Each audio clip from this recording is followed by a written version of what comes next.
অধিকাংশ জাহান্নামের ভিতরে নারীদেরকে দেখতে পেয়েছি। নারীরা, আমার আম্মা জানেরা, এই নারীরা বেশি, নারীরা যদি ভালো হয় তাহলে গোটা সমাজ ভালো হয়ে যাবে, ঠিক কিনা বলেন?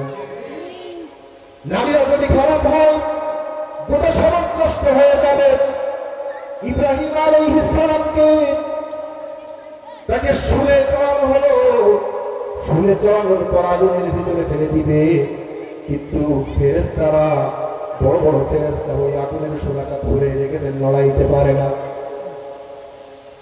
কুখ্যাত শয়তান ইবলিস সে নমরুদকে বলল এই কথা, তুমি হাজার চেষ্টা করলে ওই চরকাটা ঘোরাতে পারবে না, ইব্রাহিমকে ফেলতে পারবে না। কেন? কারণ হলো এখানে দুইজন শক্তিশালী ফেরেশতা তারা দাঁড়িয়ে আছে। তাহলে কি করতে হবে? এখানে নারীদেরকে নিয়ে আসো, সুন্দর সুন্দর নারীদেরকে উলঙ্গ করে রেখে দাও, সমস্ত ফেরেশতারা এখান থেকে দ্রুত চলে যাবে। তাহলে বোঝা গেল আমার ভাইরা, আমার বন্ধুগণ, নারীরা যদি বেহায়াপনা হয়ে এলাকার ভিতরে চলাফেরা করে, নারীরা যদি সমাজের ভিতরে বেপরদা হয়ে চলাফেরা করে, তাহলে সমাজটা নষ্ট হয়ে যাবে, সমাজের মানুষ অবশ্যই পথভ্রষ্ট হয়ে যাবে। তাহলে নারীদেরকে বাঁচাবো কেমনে? আমার ভাইরা, আমার বন্ধুগণ, এখানে যারা এসেছেন অনেকে আমার বাবার বয়সী, অনেকে আমার দাদার বয়সী, অনেকে আমার বয়সী, আমার বড় ভাইয়ের বয়সী, অনেকের মা বোন আছে, আপন নারীরা অনেক আছে।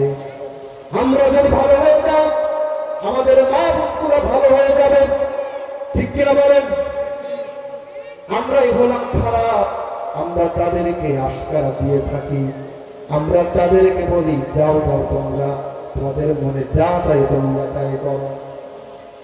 অথচ আল্লাহ রাব্বুল আলামিন কোরআনের ভিতরে বলেন কু আনফুসাকুম ওয়া আহলিকুম নারা। আমার ভাইরা, আমার বন্ধুরা, আল্লাহ রাব্বুল আলামিন বলেন নিজেও জাহান্নামের আগুন থেকে বাঁচো এবং তোমার আহাল বর্গ যারা আছে তাদেরকে জাহান্নামের আগুন থেকে বাঁচাও।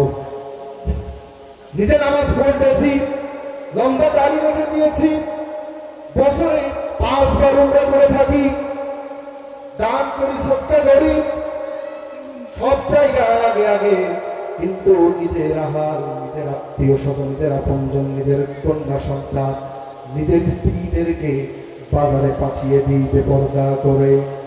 আমার বন্ধুগণ, কালকে আমাদের কঠিন ময়দানের সময় আপনি একজন পিতা, আপনি একজন বড় ভাই, আপনি একজন স্বামী, আল্লাহ রাব্বুল আলামিন এই নারীদেরকে, তাদের ব্যাপারে আপনাদেরকে প্রশ্ন করবে। আল্লাহ রাব্বুল আলামিন যদি কোনো বান্দাকে ধরে বসে হিসাব চায়, হিসাব দিয়ে জান্নাতে যাওয়া সম্ভব হবে না, ঠিক কিনা?